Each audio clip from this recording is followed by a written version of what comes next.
नमस्कार, 27 अगस्त की शाम आप हैं मेरे साथ ZTV वीडियो न्यूज पर, जहां देश विदेश की खबरें लेकर के आती हूं मैं रश्मि नेगी बेस्ट। और वक्त है न्यूज हेडलाइंस का। भारत में पिछले 25 दिन में दोगुने से अधिक कोविड रोगी स्वस्थ हुए। ऑक्सफोर्ड कोविड-19 वैक्सीन के दूसरे चरण का परीक्षण चेन्नई और पुणे में शुरू। कर्नाटक सरकार ने 1 सितंबर से कॉलेजों में ऑनलाइन कक्षाएं शुरू करने की घोषणा की। राष्ट्रीय परीक्षा एजेंसी ने कहा, राष्ट्रीय पात्रता प्रवेश परीक्षा नीट और संयुक्त प्रवेश परीक्षा JEE के परीक्षार्थियों की सुरक्षा सर्वोच्च प्राथमिकता। नीट स्नातक परीक्षा के लिए प्रवेश पत्र जारी। राज्यों को होने वाले राजस्व नुकसान पर चर्चा के लिए वस्तु और सेवा कर परिषद की बैठक आज। और असम में बाढ़ से हुए नुकसान का जायजा लेने के लिए केंद्रीय दल का बाढ़ग्रस्त इलाकों का दौरा शुरू। और अब खबरें विस्तार से। देश में मौजूदा कोरोना संक्रमित मरीजों की तुलना में लगभग 3.5 गुना से अधिक रोगी स्वस्थ हो चुके हैं। पिछले 25 दिन में कोरोना रोगियों के स्वस्थ होने वालों की संख्या दुगनी हो गई है। स्वस्थ होने वालों की दर बढ़कर 76.3% हो गई है। 25,67,000 से अधिक रोगी स्वस्थ हो चुके हैं। पिछले एक दिन में 63,000 से अधिक लोग इलाज के बाद ठीक हुए। स्वास्थ्य मंत्रालय ने बताया कि मृत्यु दर तेजी से घटकर 1.84% पर आ गई है। 30 राज्यों और केंद्र शासित प्रदेशों में मृत्यु दर राष्ट्रीय औसत से कम है। स्वास्थ्य मंत्रालय ने बताया कि कुल संक्रमित रोगियों में केवल 0.29% रोगी वेंटिलेटर पर हैं और मात्र 2% रोगी ICU में हैं। मृत्यु दर भी तेजी से घटकर 1.84% पर आ गई है।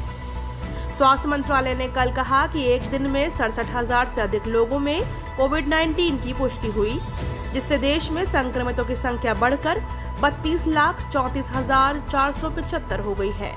इस समय 7,08,267 रोगियों का उपचार चल रहा है। एक दिन में 1,059 रोगियों की इस संक्रमण से मौत हो गई, जिससे इस महामारी से मरने वालों की संख्या बढ़कर 59,499 हो गई है। पिछले दिन में 8,20,000 से अधिक कोविड नमूनों की जांच की गई।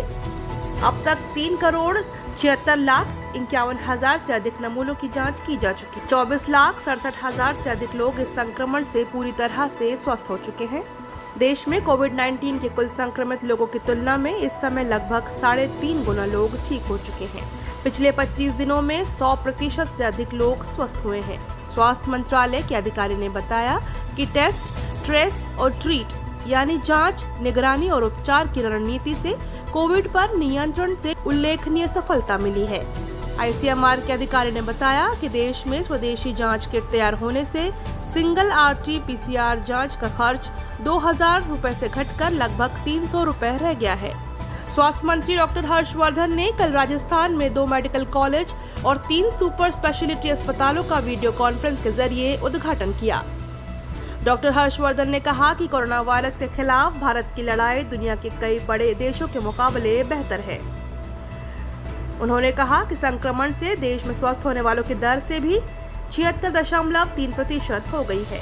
पुणे के सीरम इंस्टीट्यूट ऑफ इंडिया द्वारा विकसित किए जा रहे ऑक्सफोर्ड कोविड-19 वैक्सीन के दूसरे चरण का नैदानिक परीक्षण कल से शुरू हो गया। पुणे के मेडिकल कॉलेज और अस्पताल के अधिकारियों ने बताया कि परीक्षण शुरू होने पर 2 पुरुषों को टीके लगाए गए। भारतीय विद्यापीठ के मेडिकल कॉलेज, अस्पताल और अनुसंधान केंद्र के चिकित्सा निदेशक डॉक्टर संजय नलवानी ने बताया कि 5 स्वयंसेवकों पर कोविड और एंटीबॉडी परीक्षण किए गए थे। उनमें से 3 स्वयंसेवकों के एंटीबॉडी परीक्षण की रिपोर्ट सकारात्मक आई है, इसलिए वे परीक्षण के लिए अयोग्य हुए थे। परीक्षण में कोविशील्ड वैक्सीन का पहला शॉट दिया गया और एक अन्य 48 वर्षीय पुरुष स्वयंसेवक को भी यह टीका दिया गया। डॉक्टरों ने बताया कि सभी 25 उम्मीदवारों को अगले 7 दिनों में वैक्सीन दी जाएगी। कर्नाटक के उप मुख्यमंत्री डॉक्टर CN अश्वत्थ नारायण ने डिग्री कॉलेजों को 1 सितंबर से खोलने की घोषणा की है।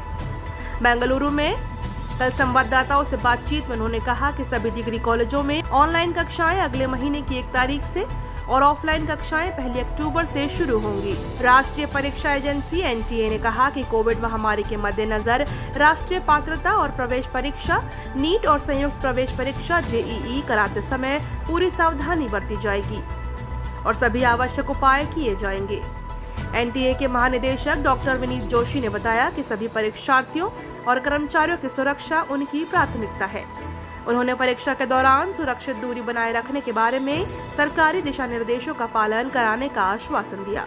JEE मेंस और नीट अपने निर्धारित कार्यक्रम के अनुसार सितंबर में आयोजित की जाएंगी।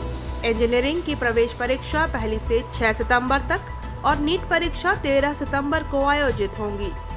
शिक्षा मंत्री रमेश पोखरियाल निशंक ने कहा कि हम छात्रों के साथ हैं और उनकी सुरक्षा हमारी प्राथमिकता है। इस बीच NTA ने राष्ट्रीय पात्रता और प्रवेश परीक्षा स्नातक नीट स्नातक परीक्षा के लिए प्रवेश पत्र जारी कर दिए हैं। पहले 5 घंटों में 6,84,000 उम्मीदवारों ने अपने प्रवेश पत्र डाउनलोड किए हैं। परीक्षा के लिए 15 लाख से अधिक उम्मीदवारों ने पंजीकरण किया है, जो 13 सितंबर को आयोजित की जानी है। उम्मीदवार आधिकारिक वेबसाइट nta.neet.nic.in से अपने प्रवेश पत्र डाउनलोड कर सकते हैं। वस्तु और सेवा कर GST परिषद की आज बैठक होगी। इसमें वस्तु और सेवा कर के कार्यान्वयन से हुए राजस्व के नुकसान के लिए मुआवजे पर विचार किया जाएगा। GST परिषद की 41वीं बैठक वीडियो कॉन्फ्रेंसिंग के जरिए होगी। बैठक से पहले विपक्षी दलों द्वारा शासित राज्यों के मुख्यमंत्री इस मुद्दे पर एक आम रणनीति बनाने में लगे हैं। केंद्र राज्यों के GST राजस्व में किसी भी तरह की कमी से निपटने के लिए कानूनी रूप से बाध्य नहीं है। केंद्र ने मार्च में महान्यायवादी से बाजार उधारी की वैधता के बारे में राय मांगी थी, ताकि मुआवजा कोष में कमी की भरपाई की जा सके। GST कानून के तहत राज्यों को 1 जुलाई 2017 से GST के पहले 5 वर्षों में राजस्व के नुकसान के लिए द्विमासिक क्षतिपूर्ति की गारंटी दी गई थी।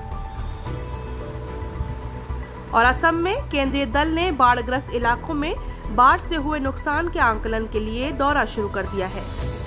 असम राज्य आपदा प्रबंधन प्राधिकरण के मुख्य कार्यकारी अधिकारी MS मणिवन्नन ने संवाददाताओं को बताया, 6 सदस्यों के दल को 3 समूहों में बांटा गया है। उन्होंने कहा कि यह समूह बाढ़ग्रस्त 7 जिलों का दौरा कर रहा है। कल रात केंद्रीय दल ने असम सरकार के अधिकारियों के साथ गुवाहाटी में बैठक की। अपर मुख्य सचिव विष्णु बरुआ ने केंद्रीय टीम के साथ समक्ष बाढ़ से हुए नुकसान का ब्यौरा प्रस्तुत किया। इस वर्ष असम में बाढ़ से लाखों लोग प्रभावित हुए हैं। बंगाल की खाड़ी के उत्तर में कम दबाव के क्षेत्र के कारण ओडिशा में कई स्थानों पर वर्षा हुई और मौसम विभाग ने 31 अगस्त तक राज्य के कई इलाकों में हल्की या गरज के साथ भारी वर्षा की संभावना व्यक्त की है। और ये थे अब तक के मुख्य समाचार। हमारे YouTube चैनल से जुड़ने के लिए ZA TV को सब्सक्राइब करें और नए वीडियो सबसे पहले देखने के लिए नीचे दिए गए बेल बटन को प्रेस करना ना भूलें। आज का न्यूज सेगमेंट आपको कैसा लगा हमें कमेंट सेक्शन में जरूर बताएं। साथ ही इसे शेयर भी करें। और अभी दीजिए मुझे इजाजत। कल होंगे रूबरू इसी समय पे आप सभी के साथ। बाकी और खबरों से जुड़ने के लिए लॉगिन करें हमारी वेबसाइट www.zatvnews.com। नमस्कार।